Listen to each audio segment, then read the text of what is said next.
चलिए मंत्र पाठ। ओम सहना ववतु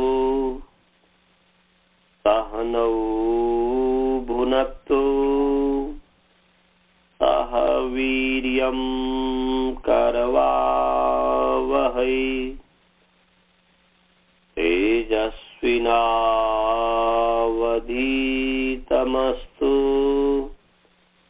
मा विद्विषावहै। ओम शांति शांति शांति। येन धौता गिरः पुंसाम् विमलैः शब्दवारिभिः तमश्चाज्ञानजं भिन्नम् तस्मै पाणिनये नमः। वाक्यकारं वरुरुचिं भाष्यकारं पतञ्जलिं पाणिनी सूत्रकारं च प्रणतोऽस्मि मुनित्रयम्।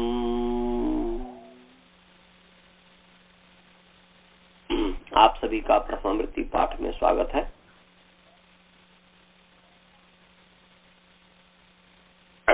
आइए हम पाठ को आगे बढ़ाते हैं। नायकः की हम सिद्धि कर रहे थे। नायकः का अर्थ है ले जाने वाला। णीय प्रापणे धातु है, णीय धातु है, प्रापण अर्थ में है। प्रापणे अर्थे णीय धातु भवति या प्रापणे अर्थे णीय धातोः प्रयोगः भवति, प्रयोगो भवति। प्रापण अर्थ में णीय धातु का प्रयोग होता है, ये हमने आपको बताया था।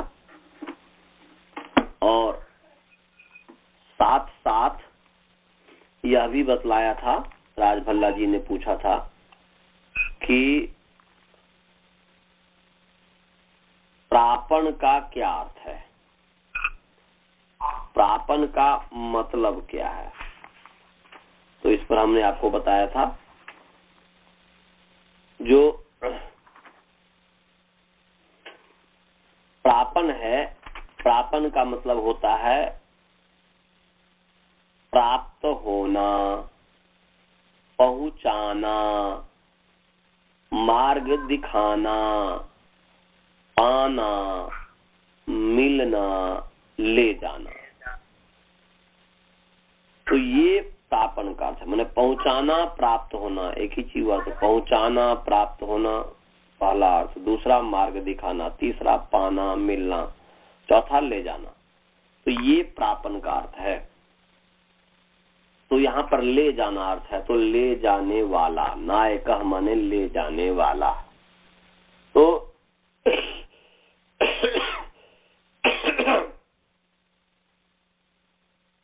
णीय धातु है, और णीय का जो है धातु संज्ञा कर दीजिए भुवादयो धातवः से, और धातु संज्ञा करने से णो नः, ये छठा अध्याय का सूत्र है, प्रथम पाद का। धात्वादेश सा के नीचे है णो नः। तो णो नः का अर्थ हमने बताया था, बहुत ही सरल अर्थ है। धात्वादेह इसकी अनुवृत्ति आ रही है, धात्वादेह इसकी अनुवृत्ति आ रही है। तो अर्थ हो गया कि धात्वादेह णो नः भवति, ये अन्वय हो गया। तो णो नः का अर्थ मैंने बताया था, नः जो है षष्ठी व्यक्ति एक वचन है, सवर्गी जो मूर्धन्य न है, और दंत्य न जो है प्रथमा व्यक्ति एक वचन है।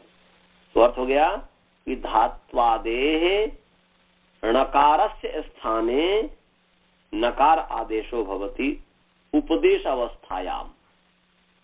उपदेश अवस्था में ही जो है धातु के आदि जो णकार है उस णकार को, तो ये उपदेश अवस्थायाम, ये अर्थ कैसे हुआ? तो इसके ऊपर सूत्र है,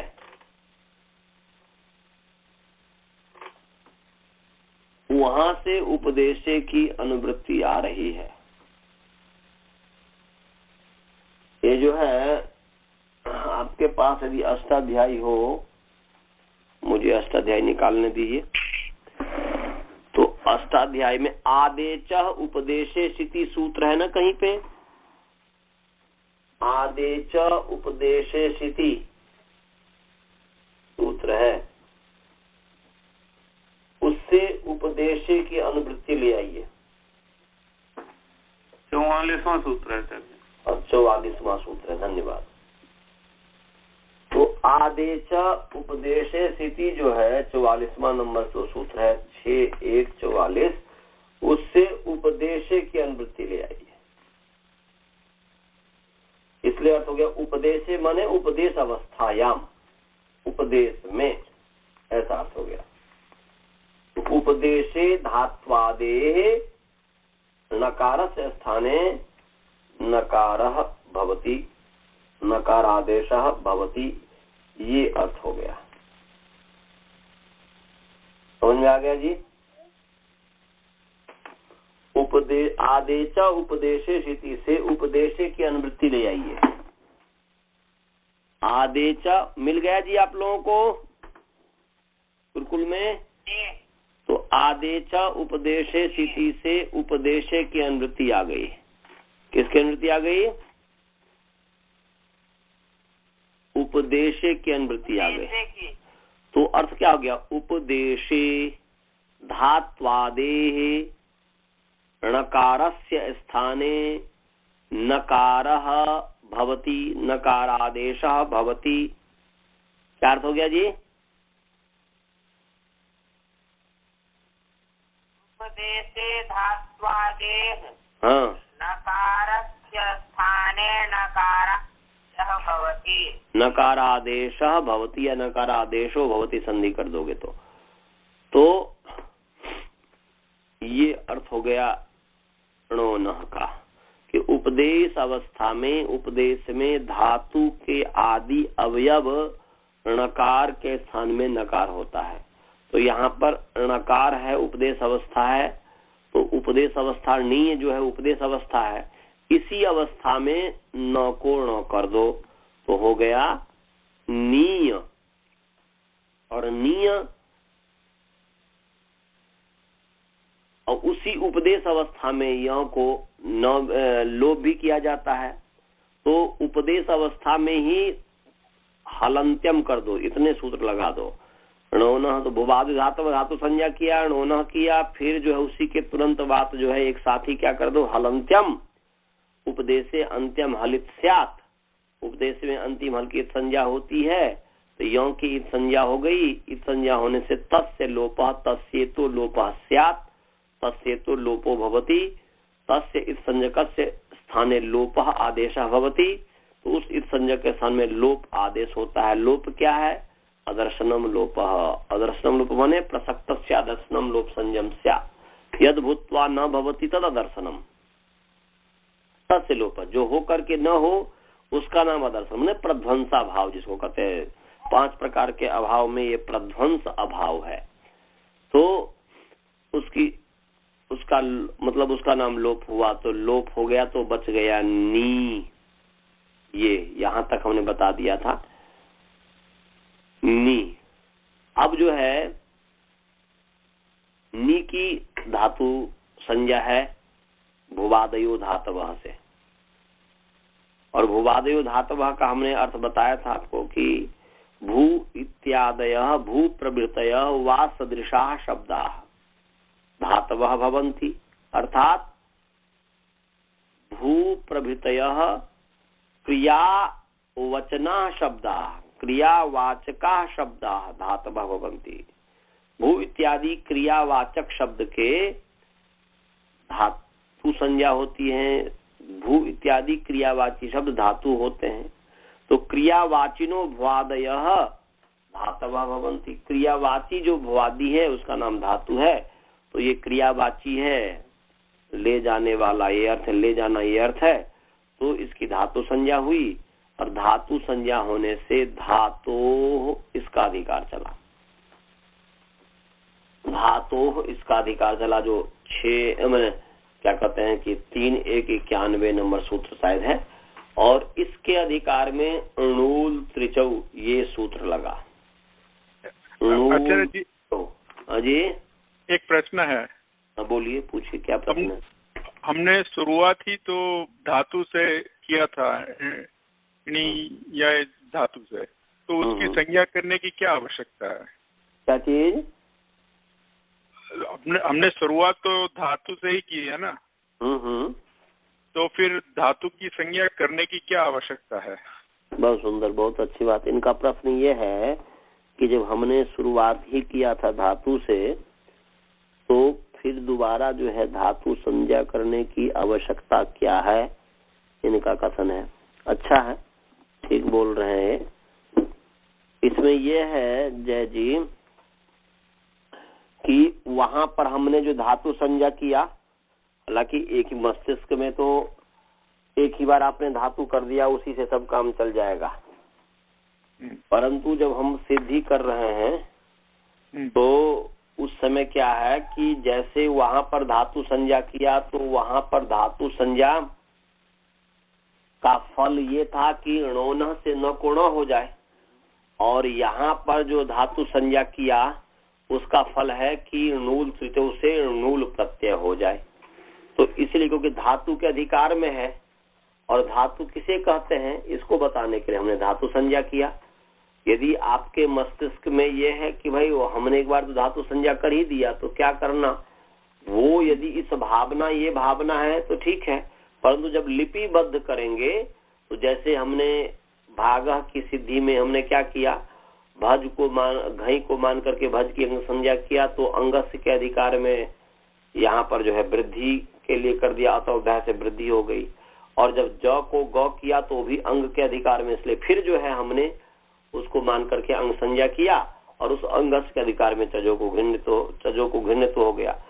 तो जब बार बार करते हैं तो इससे ये पता चलता है कि भाई अंग के अधिकार में है, तो उस तरीके से हमें अर्थ करना है। नहीं तो सामान्य विद्या क्या होता है विद्यार्थी के समक्ष, क्या, क्योंकि हम भी जब पढ़ते आए तो कि एक बार हमने अंग संज्ञा कर दिया और उसके पश्चात यदि फिर अंग संज्ञा नहीं किया तो वहां पर बुद्धि नहीं जा पाती है सामान्य विद्यार्थी की। वो अर्थ तो कर लेगा, सब कुछ कर लेगा, परंतु वो अंग संज्ञा का अधिकार न करने से उसके मस्तिष्क में होता ही नहीं कि क्या चीज है, फिर ठीक तरीके से वो अर्थ नहीं कर पाता है। इसीलिए जब जब अंग संज्ञा का कार्य हो उस समय अंग संज्ञा को करें, तो बार बार करेंगे तो मस्तिष्क में आएगा, तो उसका अर्थ आपके मस्तिष्क में आएगा, तो उससे आपको और पक्का होगा। ऐसे ही जब जब धातु संज्ञा का प्रसंग हो और धातु संबंधी कोई कार्य हो रहा हो, तो उस समय धातु संज्ञा करेंगे तो बार बार याद होगा, तो एक तो सूत्र आपको याद हो जाएगा, और दूसरा उसका अर्थ भी पर भी आप चिंतन करेंगे तो अर्थ भी याद हो जाएगा।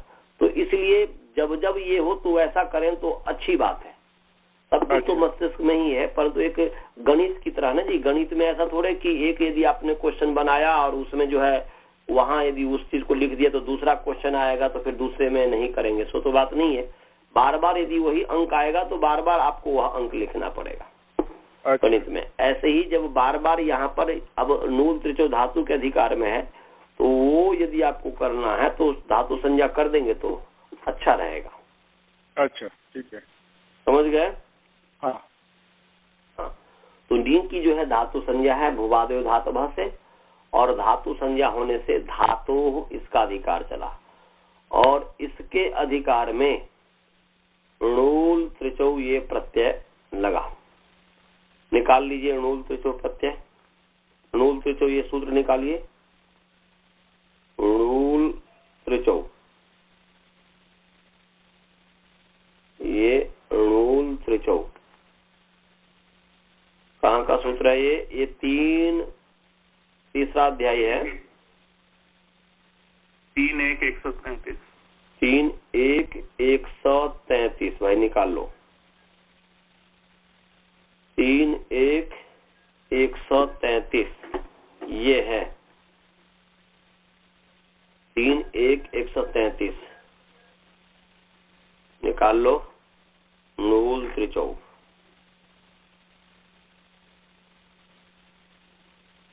3 1 133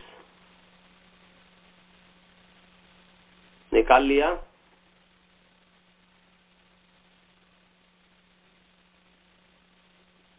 तीन 1 133 133 आ रहा है। हाँ जी 133 है। हाँ तो वही तो कह रहे हैं कि वो 133 133 वो यही कह रहे हैं कि 3 1 133 नोल से सभी विद्यार्थी निकाल लिए। हाँ तो चलो इसका पदच्छेद विभक्ति करते इस पर विचार करते हैं। बहुत ही सरल अर्थ है। 3 1 133 तो नूल त्रिचौ। तो नूल त्रिचौ जो है चकारांत पुमलिंग नूल त्रिच शब्द प्रथमा विभक्ति द्विवचन ये है।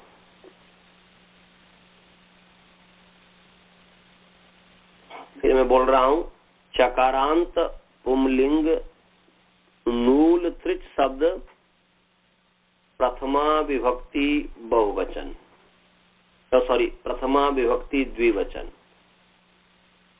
अब इसमें जो है समास है नूल त्रिचौ में नूल च त्रिच च इति नूल त्रिचौ ये इतरेतर योग द्वंद्व। हाँ जी क्या बोल रहे हैं?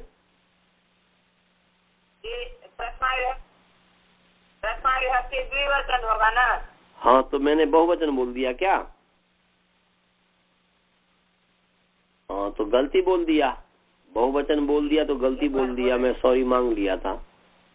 तो नूल त्रिचौ चकारांत पुमलिंग नूल त्रिच शब्द प्रथमा विभक्ति द्विवचन है और समास है नूल च त्रिच च इति नूल त्रिचौ। कभी कभी प्रमाद में यदि गलती निकल जाती है तो उसको सभी विद्यार्थी का कर्तव्य है कि सुधार कर ले। उसी समय बता दीजिए। हो जाता है प्रमाद में कभी कभी निकल जाता है। तो नूल त्रिचौ प्रथमा विभक्ति द्विवचन है और समास जो है नूल च त्रिच च इति नूल त्रिचौ इतरेतर योग द्वंद्व है।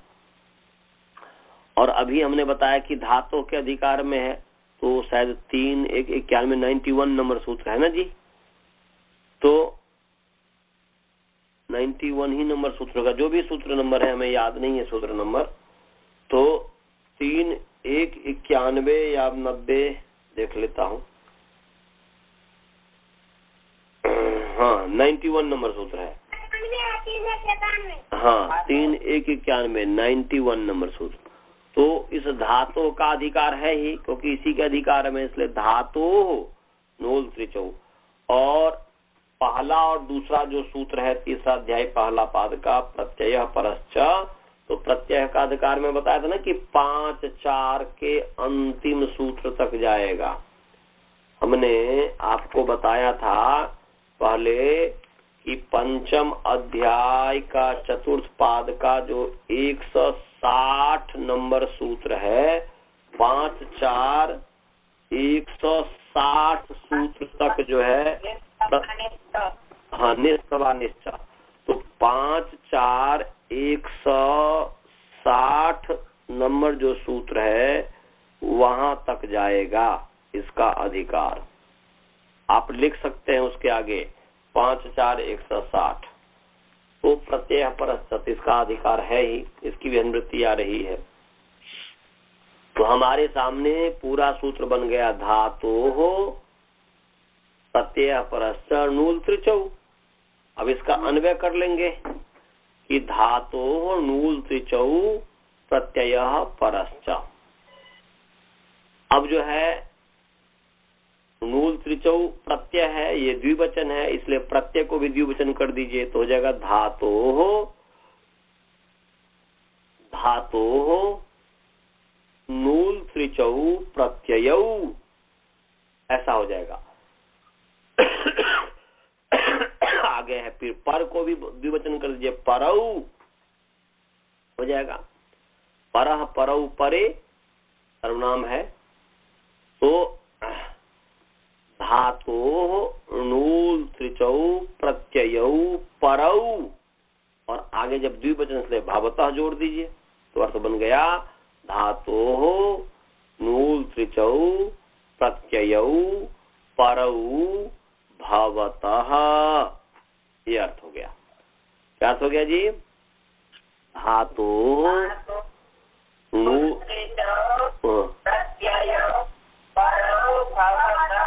बस, बहुत सुंदर, बहुत अच्छा अर्थ हो गया। धातोः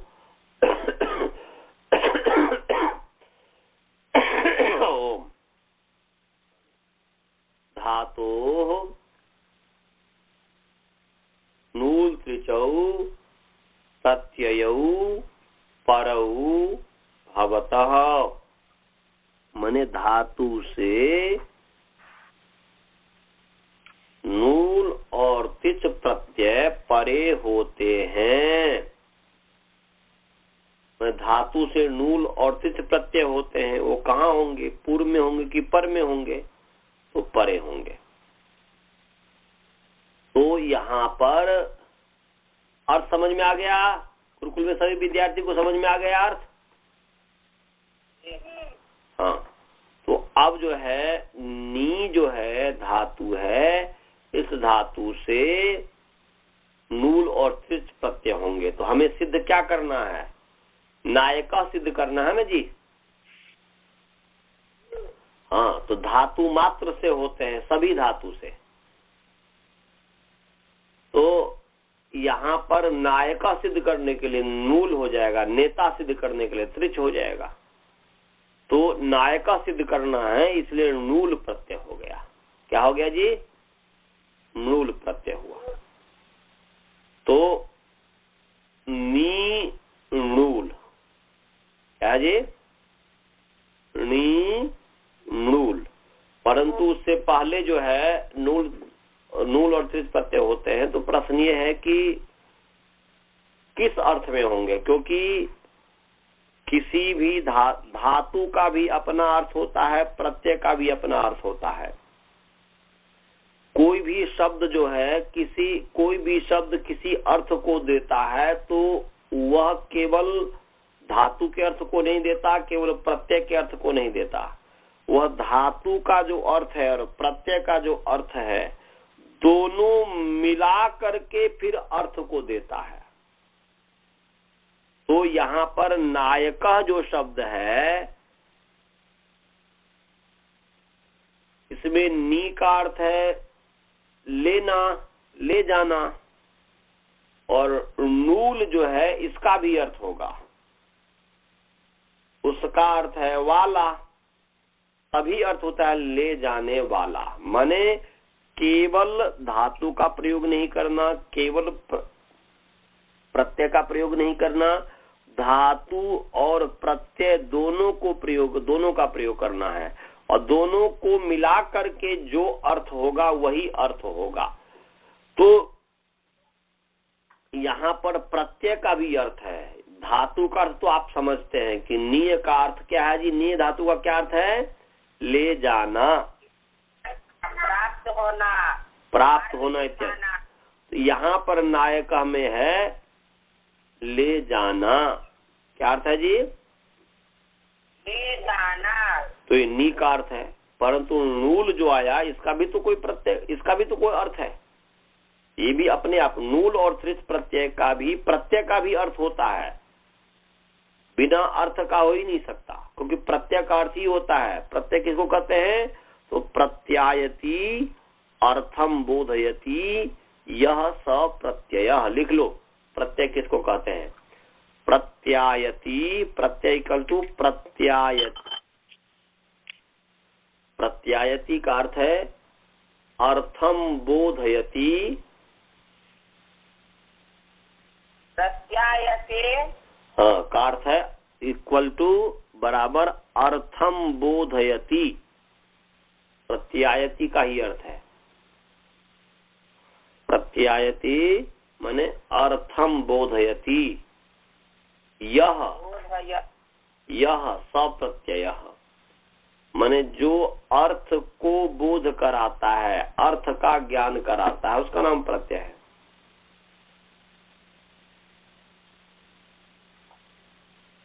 तो णूल भी अपने अर्थ को बोध कराता है, हालांकि धातु भी अर्थ को बोध कराता है, परंतु नी वो तो क्रिया को जो धारण करता है उसका नाम धातु है।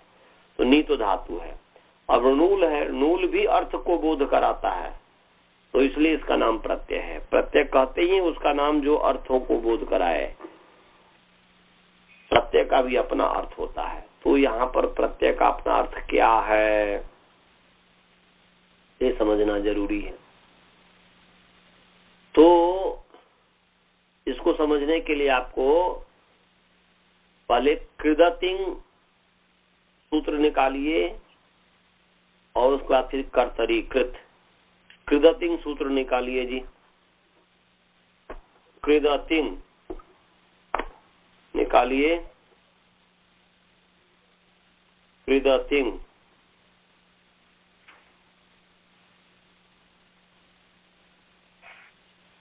3193। हाँ, 3193 नंबर सूत्र निकाल लीजिए जी।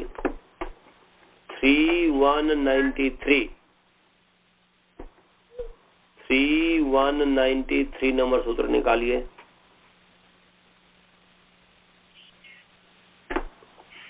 निकाल लिया? क्या सूत्र है? कृदतिंग। तो 3193 जो है कृदतिंग है। बहुत ही सरल अर्थ है। पहले पद छेद करो। कृत अतिंग। क्या जी?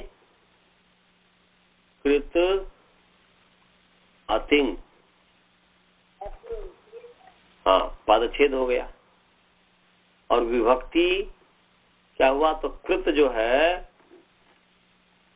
सकारांत पुंलिंग कृत शब्द प्रथमा विभक्ति एक वचन है, और अतिंग जो है नकारांत पुंलिंग अतिंग शब्द प्रथमा विभक्ति एक वचन है। कृत भी प्रथमा विभक्ति एक वचन है और अतिंग भी प्रथमा विभक्ति एक वचन है। पदच्छेद और विभक्ति समझ में आ गया सभी को? अब समास। अतिंग में समास है। न तिंग अतिंग। क्या जी? न तिंग अतिंग नहीं तत्पुरुष समास है। तो न तिंग अतिंग नहीं तत्पुरुष समास। अब जो है ऊपर से अनुवृत्ति आ रही है तत्रूपपदम सप्तमी स्थम। तत्रूपपदम सप्तमी स्थम से तत्र की अनुवृत्ति आ रही है, और धातु का तो अधिकार है ही, तो तत्र की अनुवृत्ति आ रही है। किसकी अनुवृत्ति आ रही है जी? तत्र की। और धातु का अधिकार है ही, और प्रत्यय परश्च का भी अधिकार है। तो सूत्र बन गया पूरा तत्र धातु प्रत्यय परश्च। यहाँ पर हालांकि परश्च का संबंध करने की कोई आवश्यकता ही नहीं है, या कर भी सकते हैं, कोई ऐसी बात नहीं है, कर भी दीजिए। तो सूत्र पूरा बन गया तत्र धातु प्रत्यय परश्च कृदतिंग। ये पूरा सूत्र बन गया। अब इसका जो अन्वय करेंगे तो हो जाएगा तत्र जो है सप्तम्यर्थ अव्यय है, सप्तमी अर्थ को बताता। तत्र मने वहां, उसमें। क्या है जी? उसमें। और वह जो है तत्र जो है विशेषण है धातु का। किसका विशेषण है जी? तो विशेष विशेषण में समान विभक्ति होती है तो अर्थवशात विभक्ति विपरिणाम, अर्थ जब जैसा हो तो उसके आधार पर विभक्ति को चेंज कर दीजिए, बदल दीजिए। तो धातु जो पंचमी है उसको सप्तमी बदल दीजिए, तत्र धातौ। क्या हो जाएगा जी? तत्र धातौ। धातु अधिकार है, अधिकार सूत्र है, इसलिए ऐसा भी कह सकते हैं कि तत्र धात्वाधिकारे, ऐसा भी कह सकते हैं। तत्र धात्वाधिकारे, धातु, अब धातु को जो है वैसे ही भी रहने दे सकते हैं और उसको षष्ठी समझ लेंगे तो तत्र धातु अधिकारे ऐसा कह सकते हैं। तत्र धातु अधिकारे, और एक साथ करना हो समास में तो धातु अधिकारे ऐसा भी कह सकते हैं। तो तत्र धातु अधिकारे, तत्र का अर्थ है वहां, माने उसमें, तो उसमें किसमें? उस धातु के अधिकार में। क्या हो गया जी? उस धातु के अधिकार में। ये तत्र धातु अधिकारे या तत्र धातु भी कर सकते हैं, तभी अर्थ वही निकलेगा क्या? अधिकारे माने धातु, उस धातु में, माने उस धातु के अधिकार में। तत्र धातु या तत्र धात्वाधिकारे या तत्र धातु अधिकारे, उस धातु के अधिकार में। ये हो गया। अब आगे है कृत और अतिंग है। अतिंग जो है विशेषण है, कृत विशेष है। तो यहाँ पर अतिंग कृत, तत्र धातु अधिकारे का अध्याहार हो जाएगा। तो तत्र धातु अधिकारे अतिंग कृत, अतिंग कृत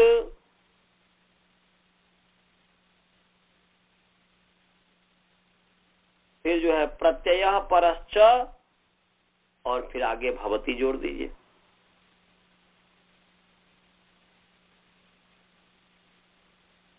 तो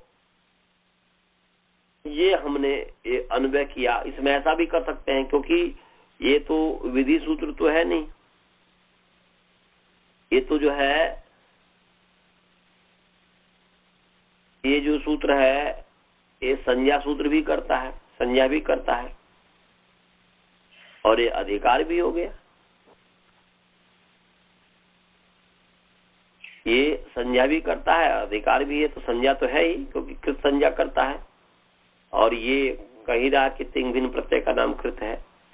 तो अर्थ हो गया तत्र धातु अधिकारे अतिंग कृत।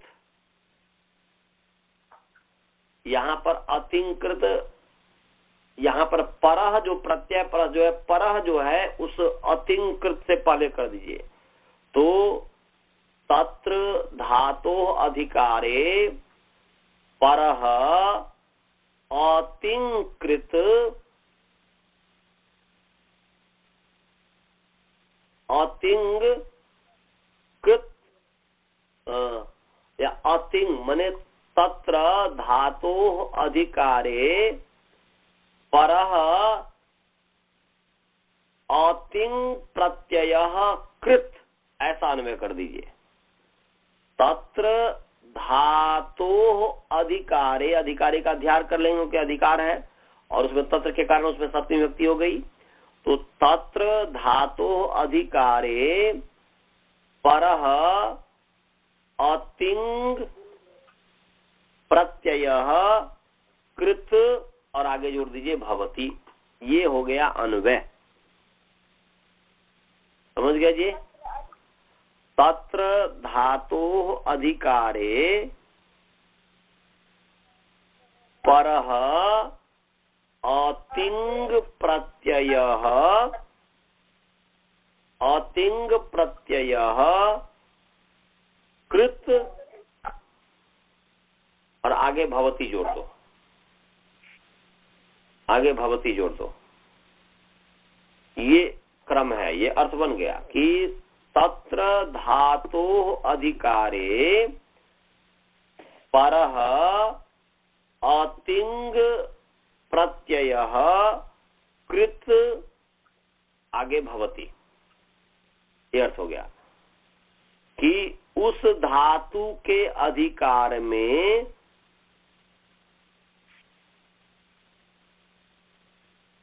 पर तिंग भिन्न प्रत्यय, उस धातु के अधिकार में माने धातु से होने वाला जो धातु से परे तिंग भिन्न प्रत्यय कृत होता है।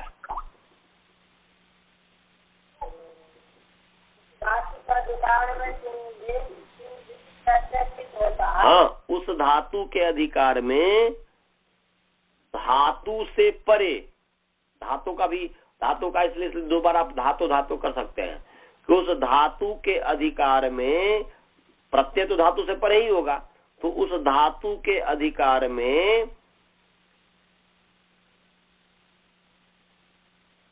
धातु से परे भिन्न प्रत्यय होता है। बस हो गया, बहुत सुंदर, बहुत बहुत धन्यवाद। कि उस धातु के अधिकार में धातु से परे तिंग भिन्न प्रत्यय कृत होता है, माने उसका नाम कृत होता है। हाँ जी बोलिए। हाँ कट गया, देख लिया। नहीं आचार्य जी जुड़ गया, मैं वापस जुड़ गया। जुड़ गए, चलिए ठीक है। तो उस धातु के अधिकार में तिंग भिन्न प्रत्यय माने उस धातु के अधिकार में पर में होने वाला, तो किसके धातु से पर में, तो धातु से परे तिंग भिन्न प्रत्यय कृत होता है। ये अर्थ हो गया कि संस्कृत में हो गया तत्र अत्वाधिकारे या धातु अधिकारे परः अतिंग प्रत्यय कृत भवति। और यहाँ पर अतिंग में जो है हमने बताया था 9 के 2 अर्थ हैं, प्रसज्य और पर्युदास। द्वौ नयो समाख्यातो पर्युदास प्रसज्य को, पर्युदास सदृग्राही प्रसज्यस्तु निषेधकृत। प्राधान्यम तु विधिर्यत्र निषेधे अप्रधानता पर्युदास सविज्ञेय। और क्या है, यत्रोत्तर पदेन नहीं। और प्राधान्य अप्राधान्यम तु विधेर्यत्र निषेधे प्रधानता और प्रसज्यस्तु सविज्ञेय यत्र क्रियाया सह यत्र नहीं। ये हमने इसकी बहुत अच्छी तरीके से व्याख्या करके हमने बताया था कि 2 तरीके के नहीं होते हैं, एक पर्युदास होता है, दूसरा प्रसज्य होता है। पर्युदास में सदृश का ग्रहण होता है, प्रसज्य में निषेध का। तो यहाँ पर पर्युदास है अतिंग, इसलिए तिंग भिन्न ऐसा अर्थ हो गया। अतिंग का अर्थ हो गया तिंग भिन्न। तो अब क्या अर्थ हो गया कि तत्र धातो अधिकारे धातो परः तिंग भिन्न प्रत्यय कृत भवति। क्या अर्थ हो गया जी, तत्र धातो अधिकारे, तत्र का अर्थ हो गया उस धातु के अधिकार में, और धातु की अनुवृत्ति आ ही रही है, धातु की अनुवृत्ति आ ही रही है। तत्र का मतलब हो ही गया उसमें, माने उस धातु के अधिकार में, उस अधिकार में। धातु अधिकार सूत्र है तो तत्व हो गया उसमें किसमें, उस अधिकार में। किसके अधिकार में, तो धातु के अधिकार में। तो उस धातु के अधिकार में धातु से परे तिंग भिन्न प्रत्यय कृत होता है। ये पूरा अर्थ हो गया हिंदी में कि तत्र माने उस धातु के अधिकार में, ये तत्र का अर्थ हुआ। धातु की अनुवृत्ति आ ही रही है, अधिकार सूत्र है इसलिए। तो उस धातु के अधिकार में धातु से परे तिंग भिन्न प्रत्यय कृत होता है, ये अर्थ हो गया। तत्र धात्वाधिकारे धातोः परः तिंग भिन्न प्रत्यय कृत भवति, ये हो गया। गुरुकुल के सभी व्यक्ति समझ गए जी? सभी विद्यार्थी गुरुकुल के? क्या आपने लिखा?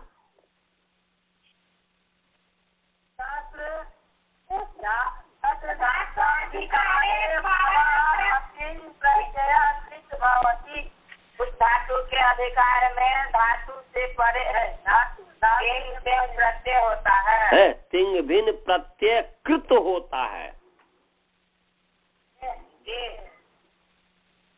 घबरा के मत बोलो, जो अंतिम में जो मैं बोला वो पूरा अर्थ सही हो गया कि उस तत्र माने उसमें, वहां। तत्र का मतलब क्या है जी? तत्र माने उसमें, वहां। तो वहां कहाँ? अब प्रश्न हुआ वहां कहाँ, तो क्या बोलोगे? उत्तर क्या होगा? उस धातु के अधिकार में। वहां माने उस धातु के अधिकार में। तत्र का मतलब हुआ वहां, वहां कहाँ? तो उस धातु के अधिकार में। ये समझ में आ गया जी? तत्र का अर्थ हुआ, तत्र का मतलब हुआ तस्मिन् धात्वाधिकारे। तत्र का मतलब क्या हुआ जी? तस्मिन् धात्वाधिकारे। और तत्र का मतलब हुआ, आप यदि लिखना चाहो तो अच्छी तरीके से लिख लो, तत्र इक्वल टू तस्मिन् धात्वाधिकारे। तत्र इक्वल टू तस्मिन् धात्वाधिकारे। क्या हो गया जी? अब लिखो पूरा अंतिम निचोड़ में लिखो, तत्र इक्वल टू तस्मिन् धात्वाधिकारे।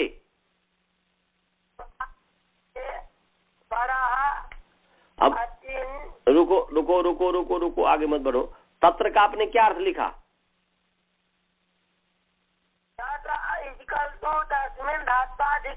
धात्वा नहीं, धात्वाधिकारे। धात्वा नहीं, धातो अधिकार माने धात्वाधिकार, ई को नीचे लग गया। तस्मिन् धात्वाधिकारे। क्या हो गया जी? तत्र धात्वाधिकारे। Very nice. तो तत्र का अर्थ हुआ तस्मिन् धात्वाधिकारे, और धातु का अनुवृत्ति आ ही रहा है, तो तस्मिन् धात्वाधिकारे। और धातु के अनुवृत्ति ले आओ तो अनुवृत्ति हो गया तस्मिन् धात्वाधिकारे।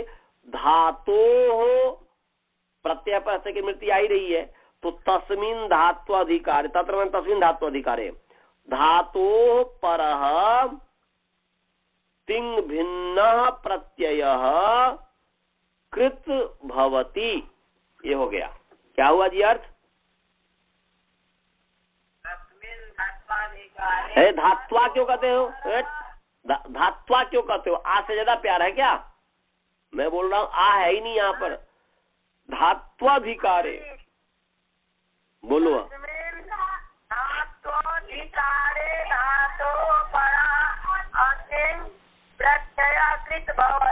हाँ, और अतिंग का मतलब क्या है? तिंग भिन्न। तिंग भिन्न। हाँ। तो इसलिए ये तस्मिन् धात्वाधिकारे धातोः परः तिंग भिन्न प्रत्यय कृत भवति। कृत माने कृत संज्ञकः भवति, ऐसा कर दो।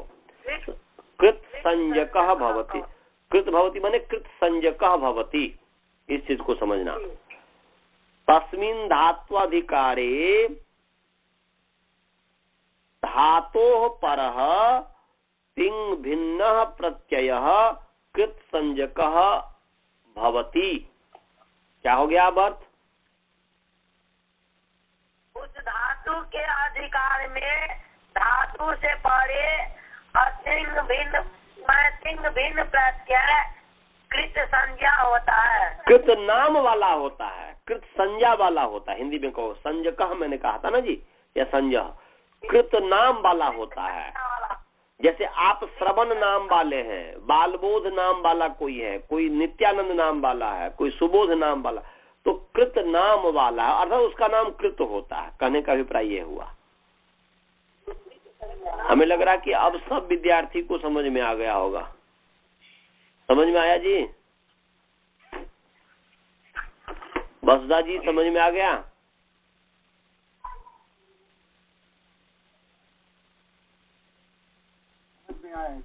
वसुधा जी को समझ में आया कि नहीं? राजभल्ला जी को समझ में आया?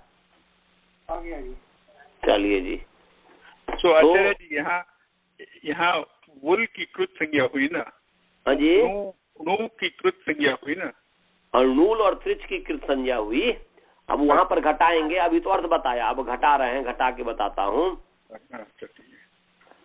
तो यहाँ पर नी जो धातु है, इस धातु से परे नूल और त्रिच प्रत्यय हुए, तो वह नूल और त्रिच प्रत्यय जो है कृत होता है। इसका नाम कृत है क्योंकि तिंग भिन्न प्रत्यय कहा है।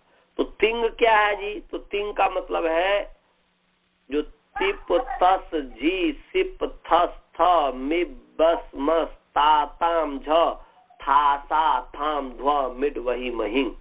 धातु के अधिकार में इस धातु जो 3.191 नंबर सूत्र है, इसके अधिकार में दो तरीके के प्रत्यय हो गए, एक तिंग प्रत्यय, दूसरा कृत प्रत्यय। तो तिपतस जी जो है बोल रहे हैं अतिंग, माने तिंग भिन्न प्रत्यय। तिंग क्या है? तो तिंग जो 18 प्रत्यय का नाम है, निकाल लीजिए अष्टाध्यायी में। तिपतस जी सिप थस थ मिब बस मस ता ताम झ था सा थाम ध्व मिड वही महिंग। ये 3.1.4 शायद चौथा पाद का सूत्र है।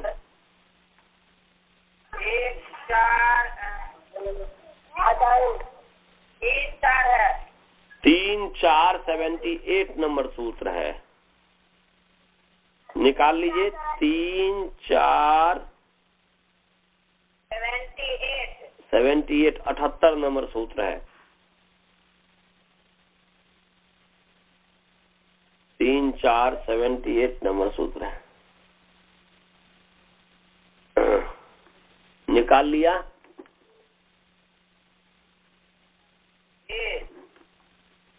3.478 नंबर। हाँ, तो ये देखिए, ये इसका जो अर्थ है, पहले तो इस पर एक तिप तस जी सिप थस थ मिब बस मस ता ताम झ था सा थाम व मिड बही महिंग। ये नकारांत है पूरा, ये पूरा सूत्र ही है। ये नकारांत जो है पुमलिंग सिप तस जी सिप थस थ मिब बस मस ता ताम झ था सा थाम ध्व मिड बही महिंग। प्रथमा महिंग शब्द प्रथमा विभक्ति एक वचन है। नकारांत, नकारांत क्योंकि प्रत्यय इसलिए पुमलिंग में कह रहा हूँ।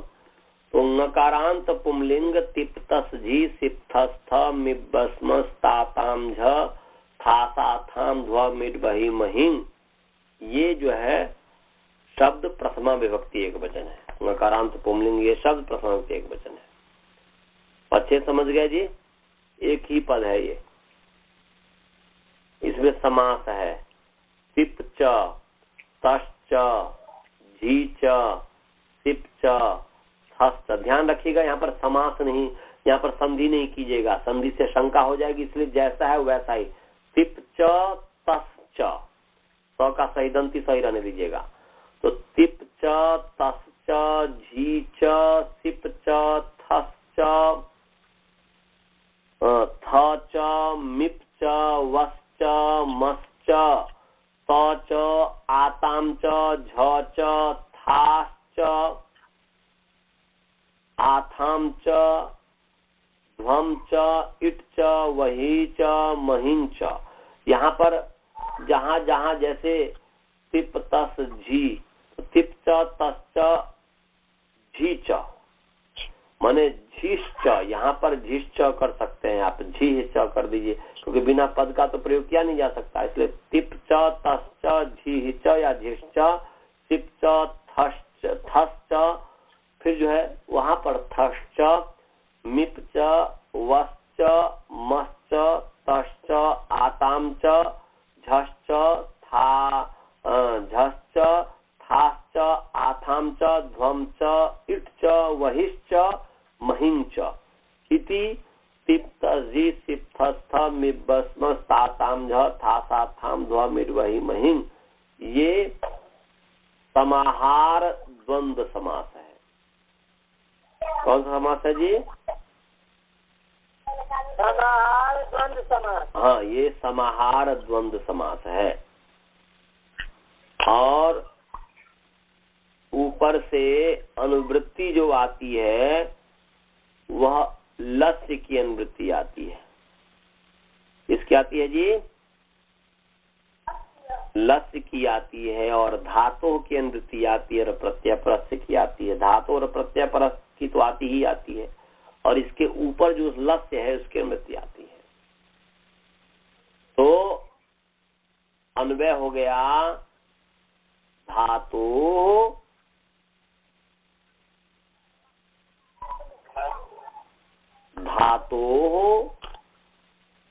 लस्य सिप्तस्झि सिप्तस्थस्मिब्बस्मस् ताताम झ थासाथाम ध्वमिर्वहि महिं प्रत्ययः परश्च। ये हो, क्योंकि आपको मैंने बताया था जब अर्थ करना हो तो पहले पंचमी, यदि सप्तमी हो तो उसके बाद सप्तमी, उसके बाद षष्ठी, उसके बाद प्रथमा, उसके बाद भवती इत्यादि, भवती स्यात् इत्यादि क्रिया को जोड़ दीजिए। तो यहाँ पर धातु पंचमी है इसलिए धातु पहले आ जाएगा, फिर षष्ठी है, सप्तमी नहीं है इसलिए षष्ठी आ जाएगा, लस्य आ गया, और फिर तिप्त जी वाला जो है उसको कर दीजिए तिप से लेकर के महिं तक। तो अन्वय हो गया धातु लस्य तिप्त जी सिप्तस्थ मिब्बस्मस् ताताम झ थासाथाम ध्वमिर्वहि महिं। अन्वय सभी को समझ में आ गया? अन्वय सभी को समझ में आ गया? अनंत जी आपको समझ में आया? जी आचार्य जी, आ गया। और गुरुकुल में सभी विद्यार्थी को समझ में आ गया? गुरुकुल में सभी विद्यार्थी को समझ में आया? हेलो बालबोध जी, श्रवण जी, मैंने जो बातचीत क्या कर रहे हो आप लोग जी? यहाँ पर पढ़ाई मैं यहाँ से पढ़ा रहा हूँ और वहाँ पर आप लोग बातचीत किए जा रहे हो। इसका मतलब समझ में नहीं आता। मैं बताया हाँ,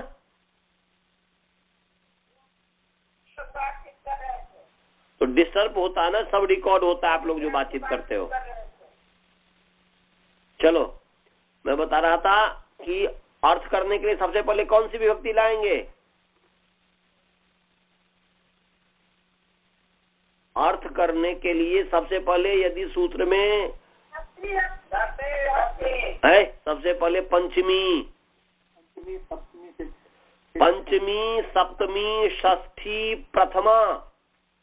याद कर लो, मस्तिष्क में रट लो, इस चीज को बिठा लो। पंचमी, सप्तमी, षष्ठी, प्रथमा।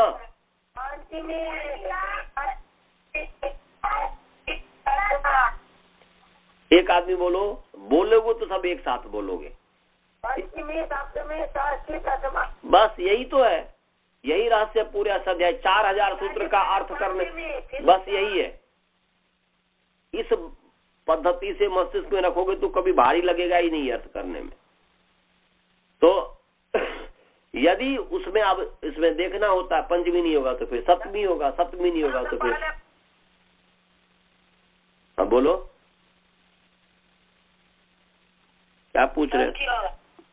पहले पंचमी, फिर उसके बाद सप्तमी, हाँ, सप्तमी नहीं हुआ तो षष्ठी, और षष्ठी नहीं होगा तो प्रथमा। हाँ वो तो है ही, मतलब जो है उसमें अब यहाँ पर सप्तमी नहीं है तो सप्तमी नहीं होगा, यहाँ पर पंचमी है, षष्ठी है, इसलिए पंचमी का षष्ठी कर दो। तो धातु लस्य, इसके बाद जो है प्रथमा कर दो, सिप्त जी सिप्तस्थ मिब्बस्मस्ता ताम झ था साथाम ध्व मिर्बहि महिं प्रत्यय परश्च भवति। अर्थ बन गया। देखो कितना अच्छा, कितना सरल अर्थ है। अर्थ हो गया धातु से, लस्य माने ल के स्थान में, ल माने लकार, ल माने ल किसका है, जो 10 प्रत्यय है, लट लिट लुट लृट लेट लोट लंग लिंग लुंग लिंग, ये 10 प्रत्यय है ना जी। वर्तमाने लट, परोक्षे लिट, अनद्यत्ने लुट, लट लिट लुट लृट, लृट से च, लट लिट लुट लृट लेट, लिंग अर्थे लेट। इसके बाद जो है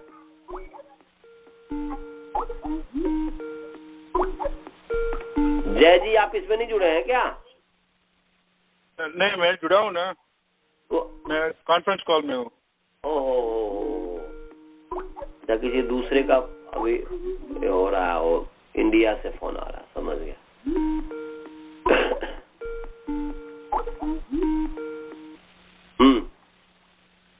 तो मैं क्या बता रहा था, लट लिट लुट, तो लट हो गया वर्तमाने लट से लट प्रत्यय होता है, लिट परोक्षे लिट से लिट प्रत्यय होता है, अनद्यत्ने लुट से लुट होता है, और शेषे लृट शेषे च से लृट प्रत्यय होता है, लिंगर्थे लेट से लेट प्रत्यय होता है, लोट च से लोट प्रत्यय होता है, अनद्यत्ने लंग से लंग होता है, विधि निमंत्रणा मंत्रणा अधिष्ठ संप्रश्न प्रार्थना सुलिंग से लिंग होता है, आशीषी लिंग लोटो से भी लिंग होता है, और लंग लिंग लुंग हो गया, लुंग सूत्र से ही लुंग प्रत्यय होता है, और लिंग हो गया, लिंग निमित्त लिंग क्रिया थी, पत्तों से लिंग होता है। तो ये जो 10 प्रत्यय हैं या 11 जो भी प्रत्यय हैं, तो ये सबका ल, सब में ल ल ल ल ल ल पढ़ा हुआ है, इसलिए ल का मतलब ये पूरे प्रत्यय का, लट लिट लुट लेट लोट लंग लिंग लुंग रिंग, ये जो 10 प्रत्यय है इसका नाम है ल। समझ में आया सभी गुरुकुलवासी को? 10 प्रत्यय का नाम ल। हाँ, 10 प्रत्यय का नाम है ल। इस 10 प्रत्यय का नाम है ल। तो अर्थ हो गया कि धातु से ल के स्थान में, माने लकार के स्थान में, ल माने लकार, माने लटादी जो प्रत्यय है उसके स्थान में, सिप तस जी सिप थस्थ मिब्बस्मस्त आताम झ थास आथाम ध्वम इट वही महिंग प्रत्यय होते हैं। प्रत्यय परे होते हैं। ये इसका अर्थ हो गया कि धातो लस्य स्थाने सिप तस जी सिप थस्थ मिब्बस्मस्त आताम झ थास आथाम ध्वम इट वही महिंग प्रत्यय परश्च भवति। यह अर्थ हो गया। समझ में आ गया जी? हाँ, तो ये जो तिप्त जी जो 18 प्रत्यय हैं, वहां पर कृदतिंग में जो कहा तिंग भिन्न प्रत्यय, तो ये तिंग ये भी धातु के अधिकार में है। तो तिंग भिन्न जो प्रत्यय है उसका नाम कृत है। मन इससे भिन्न जो भी प्रत्यय है, तो नूल और त्रिच प्रत्यय जो है इससे भिन्न है, इसके अंतर्गत में नहीं है, इसलिए नूल और त्रिच का नाम है कृत। सभी को समझ में आ गया? नूल और त्रिच का नाम है कृत। तो नूल त्रिचौ माने नूल धातो हो कृदतिंग नूल त्रिचौ, इतना नी के आगे धातु का अधिकार है, कृदतिंग नूल त्रिचौ, या धातो नूल त्रिचौ कृदतिंग कर दीजिए। धातो नूल त्रिचौ कृदतिंग माने नूल और त्रिच का नाम कृत्य है। ये हमने आपको बता दिया। अब ये कृत प्रत्यय किस अर्थ में आता है ये कल मैं बताऊंगा। अब समय हो गया है, इतने में यदि कोई प्रश्न हो तो आप लोग पूछ सकते हैं। पहले गुरुकुल वाले को समय देता हूँ। आप लोगों को कोई प्रश्न है जी? ब्रह्मचारीगण, आप लोगों को कोई प्रश्न है? आचार्य। हाँ बोलो।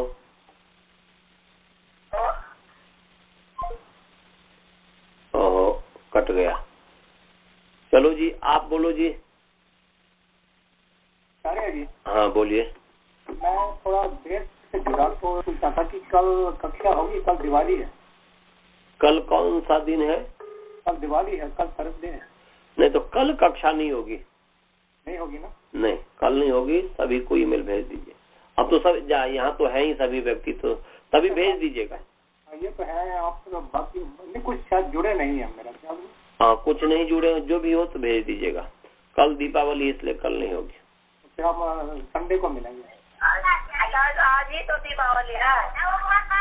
हाँ तो वहाँ पर सुबह है, यहाँ पर रात है। आपका वहाँ पर शाम में दीपावली, वहाँ पर शाम में होगा तो हमारा सुबह होगा। हम यहाँ पर शाम को दीपावली मनाएंगे तो आपका जो है दूसरे दिन का रात हो जाएगा, दूसरे दिन का सुबह हो जाएगा। तो कल पाठ नहीं होगी, ये ध्यान में रखिएगा। आचार्य जी, हाँ, कल पाठ नहीं होगा। एक प्रश्न ये था, ये तिप्तर्षि ये सब ये तो क्रिया अर्थ में होता है ना? रुक जाओ, पहले रुक जाओ। हमारे विद्यार्थी पूछ रहे हैं अनंत जी। हाँ बोलिए अनंत जी, क्या बोल रहे हैं आप? तिप्तर्षि ये जो तिंग प्रत्यय है ये तो क्रिया अर्थ में होता है, जैसे पठती। नहीं, क्रिया अर्थ में अभी तो बताया ही नहीं हो, क्रिया अर्थ में नहीं होगा। अच्छा, अभी तो बताया ही नहीं हो, तो कर्ता अर्थ में होता है। कर्ता अर्थ में होगा, कर्म अर्थ में होगा, भाव अर्थ में होता है। ठीक है। तो वो कर्ता कर्म भाव अर्थ में, 3 अर्थ में होता है। जी जी। जैसे मया पठ्यते, ये कर्म अर्थ में हो गया। मया पुस्तकम पठ्यते। मया सुप्यते, वहां पर भाव अर्थ में हो गया 3। ठीक है। और अहम पुस्तकम पठामी, तो यहाँ पर कर्तार्थ में हो गया। मी का मतलब है या सह पुस्तकम पठती अनंतः व्याकरणम पठती, तो यहाँ पर ती जो है अनंत को बता रहा है। ठीक है, कर्ता। वो कर्तार्थ में है। तो वो तो जब आएगा, यहाँ पर भी कृत प्रत्यय जो है कर्तार्थ में होता है, वो कर्तृकृत करता है। तो उसके संबंध में रविवार को ये करेंगे। ठीक है। क्योंकि जो है कल दीपावली है, तो वैसे ही मतलब जो है नहीं पढ़ाऊंगा। ठीक है सर जी। हाँ बोलिए, अब गुरुकुल वाले बोले जी। ये जो बोले 10 प्रत्यय का नाम लो है, वो कौन कौन प्रत्यय है? लट लिट, देखो लकार जो नहीं है आपका 10, लट लिट लुट लिट लेट लोट लंग लिंग लुंग लिंग, समझ में आ गया?